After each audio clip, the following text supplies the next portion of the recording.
하나님께서 우리들에게 주신 말씀은 마태복음 6장 19절부터 24절까지의 말씀입니다. 신약성경 9쪽 즈음에 있습니다. 마태복음 6장 19절부터 24절까지의 말씀입니다. 교독하시고 24절은 같이 읽겠습니다. 너희를 위하여 보물을 땅에 쌓아두지 말라. 거기는 좀과 동록이 해하며 도둑이 구멍을 뚫고 도둑질하느니라.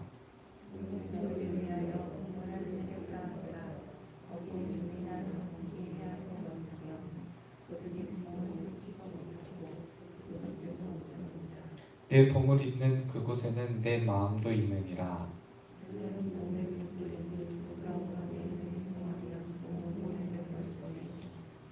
눈이 나쁘면 온몸이 어두울 것이니 그러므로 내게 있는 빛이 어두우면 그 어둠이 얼마나 더하겠느냐. 한 사람이 두 주인을 섬기지 못할 것이니 혹 이를 미워하고 저를 사랑하거나 혹 이를 중히 여기고 저를 경히 여기리라. 너희가 하나님과 재물을 겸하여 섬기지 못하느니라. 아멘. 어쩌면 우리가 살아가는 세상은요, 나를 위해 살라는 메시지가 강력한 그런 세상을 살아가는 중이다 라고 할 수 있을지도 모르겠습니다. 나를 위해 살아간다라고 하는 것이 나쁘다고 강조하고 싶은 것은 아니고요. 나를 위한 선물, 나를 위한 여행, 또는 나를 위한 맛있는 음식과 수고한 나를 위해서 무언가를 한다라는 것은요, 지쳐있는 나를 깨우기도 하는 시간이 되고요. 또 한껏 무너져 있었던 내 자존을 세우는 일이 되기도 할 겁니다.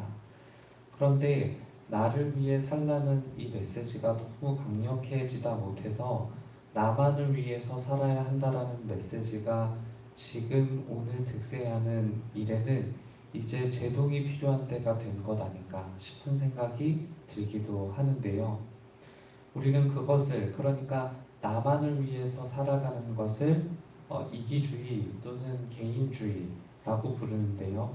성경은 이처럼 나만을 위해서 살아가고자 하는 것이 바로 인간의 특징이고, 내 안에 나를 중심으로 살려는 움직임, 그러니까 실은 우리는 하나님을 중심으로, 그리고 하나님을 위해서 살아야 함에도 불구하고 하나님이 주인이 되어야 할 자리에 내 삶의 주인을 나로 규정하면서 내가 원하는 삶, 그리고 꼭 내가 살아야 하겠는 삶, 그런 인생을 살려고 하는 것을 바로 죄로 규정하는 겁니다.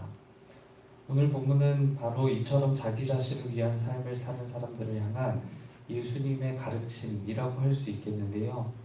오늘 본문은요, 재물에 있어서 진정으로 나를 위하는 것이 무엇인지를 알려주는 본문입니다. 19절과 20절에 따르면요, 대체적으로 거의 모든 사람들이 나를 위한다는 이유로 보물을 땅에 쌓아두지만 그것이 얼마나 헛헛한 일인지를 밝히고 있는 것이죠. 동시에 재물이 있어서 진정으로 나를 위한 것은 헛헛하게 없어질 이 땅에 보물을 쌓아두는 것이 아니라 바로 하늘에 쌓아두는 것이 나를 위한 일이다 라는 것이 바로 오늘 본문의 가르침이라고 할 수 있을 겁니다.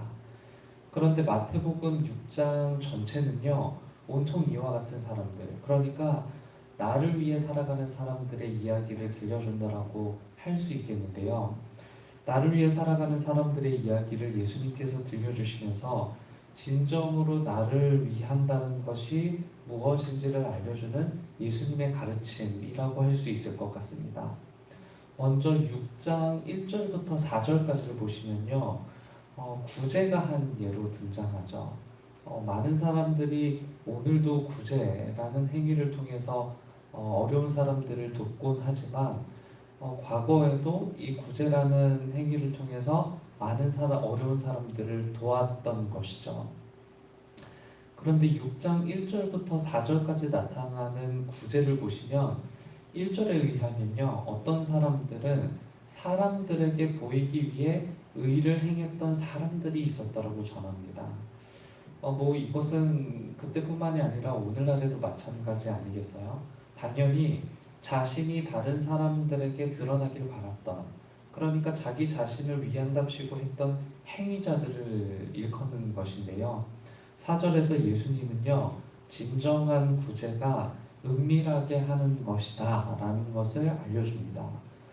또 6장 5절과 6절을 보시면요, 기도가 한 예로 등장하는데요.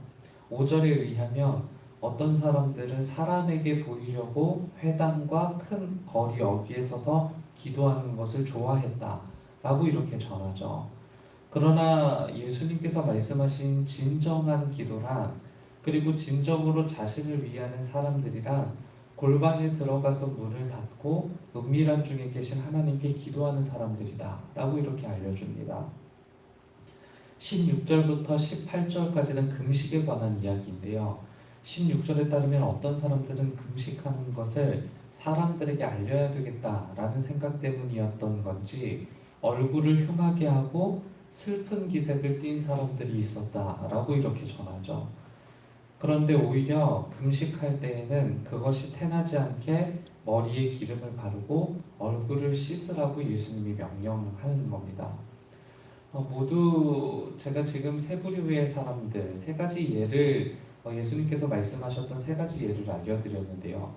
이 모두 날 위해 살고 있는 사람들, 그래서 외식, 그러니까 겉만 보기 좋게 꾸며 드러내고 있지만 그 모든 것이 결국에는 헛헛하게 사라질 것이라는 것을 경고하는 겁니다.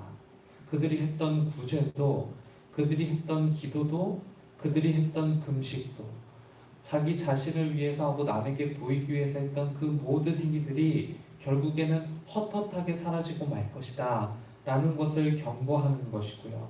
세속은 끊임없이 그렇게 나를 사랑해야 한다라고 말하고 나를 위해서 살아야 진정한 인생이라고 말하지만 나만을 위한 인생이 결코 건강한 인생이 아니고 결국 외식할 수밖에 없는 인생이다 라는 것을 예수님께서 알려주고 계시는 것이죠. 이 말씀의 결국을 보시면 우리가 마땅히 바라야 될 기도의 내용으로 예수님이 정리해 주시는 내용이 등장하는데요. 이 말씀의 마지막입니다. 33절이요. 33절은 이렇게 기록합니다. 그런즉 너희는 먼저 그의 나라와 그의 의를 구하라. 그리하면 이 모든 것을 너희에게 더하시리라. 예수님은 나만을 위해 살아가며 나만을 위해 하나님을 영원하고 나만을 위해서 온갖 수단을 구하는 사람들에게 먼저 구해야 될 것을 알려주시는데요. 그것은 바로 하나님 나라와 그리고 하나님 나라의 의라고 말씀하시죠. 우리는 하나님 나라의 모본을 잘 알고 있습니다. 사도행전에서 보여주었던 유대인과 이방인들이 하나가 되어 온갖 물건들을 통용하는 이야기로부터 우리는 하나님 나라의 모본을 발견하게 되는 것이고요. 뿐만 아니라 예수님께서 가르쳐 주신 가장 큰 계명인 하나님 사랑과 이웃 사랑이라는 계명을 통해서 하나님 나라의 특징이 어떤 것인지를 우리는 알게 되는 겁니다. 그것은 분명 나를 위해 살라는 가르침, 나만을 위해 살라는 가르침은 아닙니다. 널 위해 살라는 가르침, 때론 원수도 사랑해야 한다라는 가르침이 바로 하나님 나라의 가르침인 것이죠. 오늘 우리 손에 많은 것을 소유하고 있잖아요. 손에 쥔 것이 결코 없는 건 아닙니다. 제가 아이들을 양육하면서 가끔 깜짝깜짝 놀라는 건 어떤 이유 때문이냐면요. 인간이 본능적으로 가지고 있는 소유욕 때문에 굉장히 놀랄 때가 많습니다. 이 아이들이 이제 갓 17개월 된 아이들인데요. 이 두 손에 뭔가를 쥐고 있지 않으면 불안해하는 걸 봐요.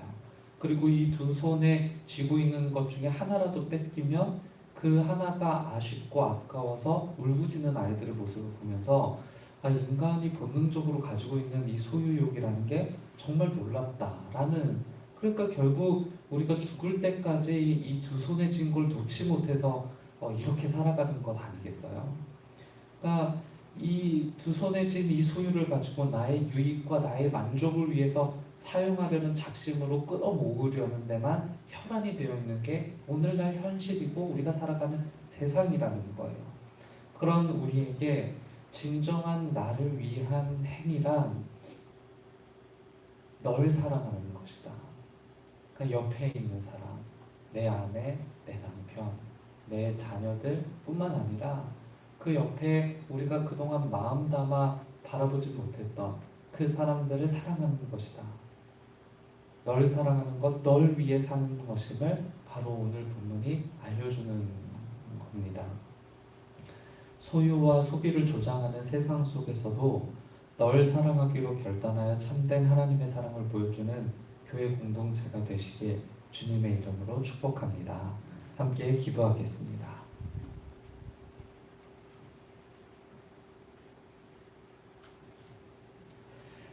날 위해 살아가라는 메시지가 득세하는 세상 속에서도 하나님의 가르침은 그렇지가 않아 널 위해 살아가는 것이 하나님의 뜻이라며 알려주는 이 하나님의 말씀에 우리의 인생을 걸어봅니다.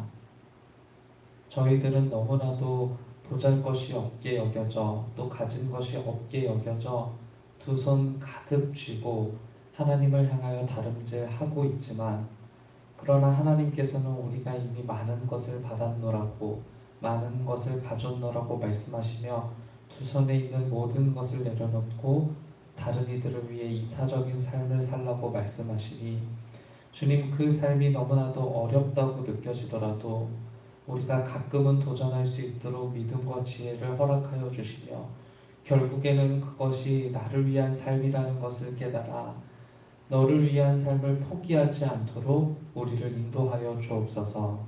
특별히 이곳에 모인 기도하기 위해 모인 모든 주의 백성들 한 사람 한 사람 살펴주시고 이곳에서 하나님을 향하여 구하는 모든 것들이 나의 욕망을 이루려는 욕망의 성취를 위한 기도가 아니라 하나님의 뜻과 마음을 이루려는 거룩한 기도가 될 수 있도록 구별하여 주옵소서. 이 시간 함께 기도로 시간을 이어가고 있는 중고청 수련회를 위해서 기도합니다. 오늘 마지막 날, 마지막 시간까지 깨닫는 바가 없지 않도록 지켜주시고 그 수련회를 통해 서로 친교할 뿐만 아니라 하나님과의 깊은 교제가 있도록 주님께서 도와주옵소서. 마지막까지 안전히 마칠 수 있도록 지켜주시고 돌아오는 시간도 하나님께서 인도해 주시길 간절히 바랍니다. 내일은 주일입니다. 오늘 주일을 준비하는 모든 손길들을 하나님께서 축복하여 주시고 그들의 손을 통해 준비되어지는 주일이 하나님께만 영광되는 주일이 될 수 있도록 도와주옵소서. 또 주일을 맞아 하나님 앞으로 예배하기 위해 모인 주님의 백성들 역시 같은 은혜를 더하여 주시고 말씀 때문에 우리의 삶을 변화시키고 하나님 앞에 순전함으로 나아가는 시간이 되도록 거룩한 날을 구별하여 주옵소서. 코로나19로 고생하는 이들이 적지 않습니다. 그들 가운데 함께해 주시고 우리를 안전히 지키시는 하나님께서 우리를 강건함으로 인도해 주실 뿐만 아니라 고단한 인생이라고 할지라도 고생했던 삶이라고 할지라도 다시 일으켜 세우시는 하나님을 붙잡고 나아갈 수 있도록 인도하여 주옵소서. 특별히 담임 목사님과 담임 사모님 하나님께서 강건함으로 지켜주시고 또 힘겨운 시간 속에서도 이겨내게 하시며 또 주일을 준비하는 그 두 손을 기억하여 주시어서 주일을 맞아 말씀을 전하실 때 은혜로 전할 수 있도록 주님께서 인도하여 주옵소서. 하나님께서 오늘도 우리와 함께 계실 줄 믿습니다. 날마다 주님의 날 삼아주시고 주님의 날들을 살아가는 우리 모두가 하나님의 영광 위하여 살아가는 주님의 백성 될 수 있도록 인도해 주옵소서. 예수 그리스도의 이름으로 기도드립니다. 아멘. 하늘에 계신 우리